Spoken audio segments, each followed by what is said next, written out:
Welcome to the Deep Dive. We're here to plunge into sources and pull out those key insights for you. Today, we're digging into, well, one of the most gripping scenes in literature, I think. Charles Dickens, A Tale of Two Cities, specifically Book 1, Chapter 2. And our mission, really, is to unpack everything here, the atmosphere, the characters, and this really mysterious message right at the heart of it. We want to give you a shortcut to understanding how Dickens builds this world and, hints at what's coming. He definitely throws you right in. No gentle start, it's bang. Friday night, late November 1775, Dover Road, you're immediately there. It's specific, it's sensory, you feel the damp, the cold, the sort of dread of that time. Okay, so let's unpack this journey first, because it's almost like another character, isn't it? So picture the Dover Mail coach. It's trying to get up Shooter's Hill, and it's just brutal. Dickens makes it sound like pure torture, thick mud. The horses have already stopped 3 times. Yeah, he describes them with drooping heads and tremulous tails, like they're literally falling to pieces at the larger joints. It's intense. And the passengers, like Mr. Jarvis Lorry, who's key here, they're not inside relaxing. No. They're out walking beside it, all wrapped up against the cold, just because the coach is too heavy. Imagine that. It's a really powerful image of, just grinding hardship. Right. It tells you right away that travel back then wasn't just slow, it was physically exhausting, dangerous even. It really sets a tone of struggle, doesn't it? Definitely. And Dickens' style there, that falling to pieces, it's hyperbole, sure, but it makes you feel it. It grounds you immediately in this world where just moving forward is a massive effort. It hints at the larger themes of suffering and maybe resilience later on. And then there's the atmosphere itself, this steaming mist everywhere. It's a mist, yeah. He calls it clammy and intensely cold, like waves of an unwholesome sea, so thick you can only see a few yards ahead. You feel completely cut off. And that's classic Dickens. It's not just weather. It's what critics call a pathetic fallacy, right? The mist is reflecting the mood, the uncertainty. Yeah, it adds to the suspense. Totally. It's like a physical representation of the confusion and the moral ambiguity of the time. 1775, things are brewing, Right on the edge of revolution. Exactly. It's like this fog obscures everything, truth included, fosters that suspicion we see next. Which brings us to the people in the coach, or rather walking beside it. Deep suspicion. Dickens says none of the 3 passengers knew what the others were like. Physically, mentally, nothing. No small talk. Because, and this is explicit, travelers were very shy of being confidential on a short notice. And the reason is pretty stark. Yeah, anybody on the road might be a robber or in league with robbers. Every inn, every pub could have spies. Think about that.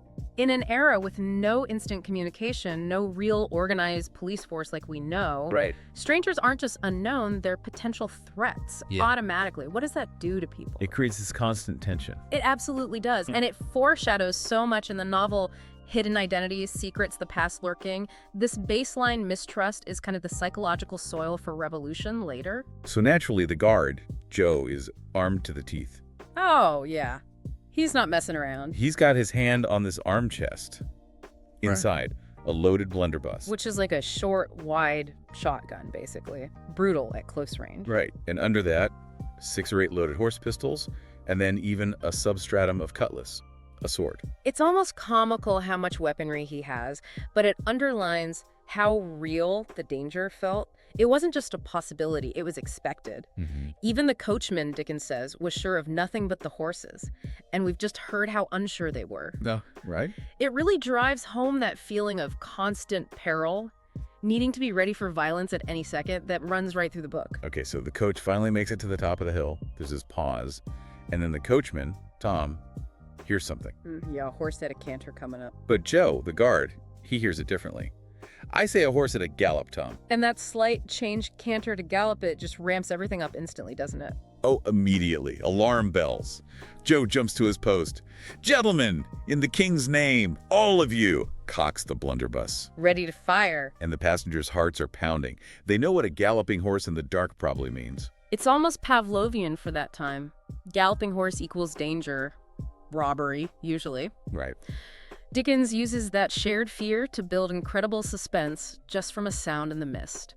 It shows how fear had sort of replaced normal human connection. So Joe shouts out, "Yo there, stand, I shall fire." Super aggressive, defensive. The voice calls back from the mist, "Is that the Dover Mail?"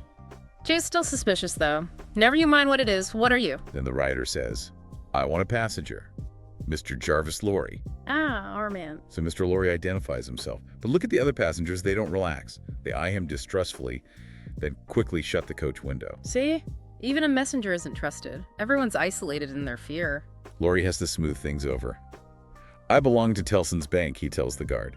You must know Tellson's Bank. I am going to Paris on business. Establishing his credentials. Tellson's being this old, very respectable, maybe slightly stuffy institution. A symbol of order. And he vouches for the messenger, Jerry, who looks like he's ridden hard, covered in mud. Just ridden hell for leather, clearly. So Jerry hands Lorry this small folded paper. Lorry reads it by the coach lamp, first to himself, then he reads it out. Wait at Dover for Mamselle. Seems simple enough. A business instruction. Wait for a young lady. But then, and this is the moment, isn't it? This is where it gets really interesting. Lorry gives Jerry his reply. Yeah. He says, say that my answer was recalled to life. Boom, there it is, recalled to life. Just chills, right? It's such a jolt. It's completely out of place for a bank message. It's packed with meaning, or potential meaning anyway. Exactly. Not message received or will comply, but recalled to life. And it's just brilliant foreshadowing. It immediately signals there's a huge story hidden behind this business trip. It points directly, for those who know the story or are reading closely, to Dr. Manette. The prison. The man in prison for 18 years, who is, metaphorically at least, about to be brought back from a kind of living death. It encapsulates the novel's core themes: resurrection, redemption, the past returning. All in 3 words. And Jerry the messenger, he gets it. Well, he gets that. It's weird. Oh, yeah.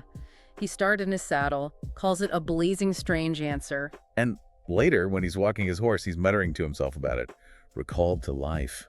That's a blazing strange message. He even says, much of that wouldn't do for you, Jerry. You'd be in a blazing bad way if recalling to life was to come into fashion, Jerry. Which is fascinating. He connects this profound, mysterious phrase to his own hard, muddy, exhausting life. Yeah, like being brought back to this life wouldn't be so great. Exactly. It hints the class divide, maybe. For Lorry, it means something potentially miraculous. For Jerry, life itself is the struggle. It's very clever, that little bit of social commentary tucked in there. And it keeps the phrase ambiguous, literal, figurative, spiritual. But then you contrast that with the coachman and the guard. Right. Total opposite reaction. Once the coach gets going again, Joe asks Tom, the coachman, what did you make of that message? And Tom just brushes it off. Nothing at all, Joe. And Joe says, I made the same of it myself. Completely missed the significance. Or just didn't care. Which is also important, right? It shows how perspective matters. For Lorry and Jerry, it's huge. World-shifting, perhaps.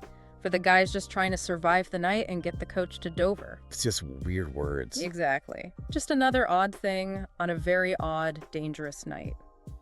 It highlights how people can be blind to things that don't directly impact their immediate world. So let's pull this together. What have we seen in this deep dive into just one chapter? A lot. We've been right there in the mud and mist of 1775. We've felt the danger, the In suspicion. fact, for physical effort of just existing back then. And we saw how Dickens uses every single detail. The struggling horses, the fog, the weapons, the wary glances, to build this incredibly tense, believable world. He completely immerses you. And then, right in the middle of all that gritty realism, he drops this bombshell phrase, recalled to life. A phrase that's loaded with mystery, with symbolism, hinting at this enormous backstory that's about to unfold. It's pure Dickens. Turning a simple journey, a simple message, into something profound. It elevates the whole scene from just description to, well, destiny. It hooks you completely. Absolutely. You have to know what it means. Whose is Mamselle? Who is being recalled to life and from what? It sets the stage perfectly. Which brings us to maybe a final thought for you, the listener. Dickens was fascinated by transformation, by second chances, moral rebirth. So thinking about our own lives, our own journeys, which can sometimes feel like struggling up a muddy hill in the fog, what messages, literal or maybe metaphorical moments arrive unexpectedly for us? What things challenge our assumptions, change our direction? And maybe in some way call us to be recalled to life, whether that means a new perspective, a renewed purpose, or just waking up to something important. Yeah, it's a question that kind of echoes from Dickens' time right into ours, doesn't it? Something to think about.